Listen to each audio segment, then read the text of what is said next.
40 years, Noji had been the gravedigger of Umuokoro village. He had seen grief in many forms, heard whispers of sorrow, and watched families say their final goodbyes. Yet, he never feared the dead. To him, the burial ground was not a place of horror but one of peace. He knew every grave, every name, and every story buried beneath the earth. He tended to the graves with care, clearing weeds, fixing broken headstones, and making sure no one was forgotten. But one cold harmattan night, Noji met the one soul who refused to rest. It was late, past midnight, when he finished digging a new grave at the farthest end of the burial ground. His lantern flickered weakly, casting long, trembling shadows across the earth. He wiped the sweat from his brow and leaned on his shovel, ready to return to his hut. That was when he saw it. A figure stood beneath the ancient Udara tree at the edge of the lantern's glow. At first, Noji thought it was a mourner who had come to weep in the dead of night. But as he stepped closer, his heart pounded. The man was too pale. His eyes were hollow, dark pits that swallowed the light.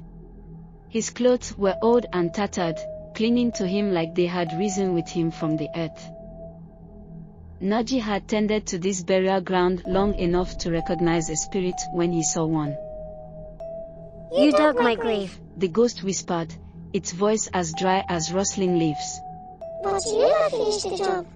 Noji's grip tightened on his shovel. He took a slow step back. "What do you mean?" he asked, his voice steady despite the chill creeping into his bones. The ghost's face twisted between sorrow and anger. "I was buried in name only. My body was never found. My grave is empty." Noji's breath caught in his throat. The village had stories, legends of a man named Obiora, who had disappeared many years ago. His family had buried an empty coffin, believing his body lost forever. But if this ghost was truly Obiora, then where had his remains been all these years? Noji looked down at the freshly dug grave. His pulse quickened. Had fate guided his shovel to the truth? With a deep breath, Noji knelt and began to dig again, this time deeper. The earth was damp and heavy, each shovelful feeling heavier than the last. The ghost stood silently, watching. Then, his shovel struck something hard. A shiver ran through him. Carefully, he brushed the dirt away, revealing bones tangled in thick roots. Noji sat back, staring. The remains were old, hidden beneath the earth for decades. The Udara tree had grown over them, its roots wrapping around the bones as if keeping a secret. The ghost of Obiora knelt beside him, flickering like mist in the lantern's dim light.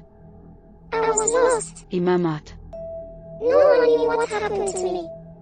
They buried an empty coffin and left me wandering, forgotten." Noji swallowed, the weight of the moment pressing upon him. "You were never forgotten," he said softly. "You were just waiting to be found." The ghost slowly met his gaze. For the first time, the hollow darkness in his eyes seemed to soften. As the first light of dawn stretched over Umuokoro, Obiora's spirit began to fade.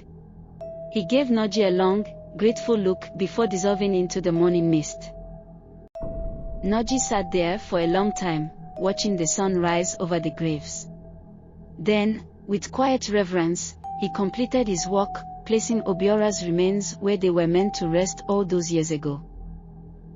Before he left, he placed a single white lily on the grave.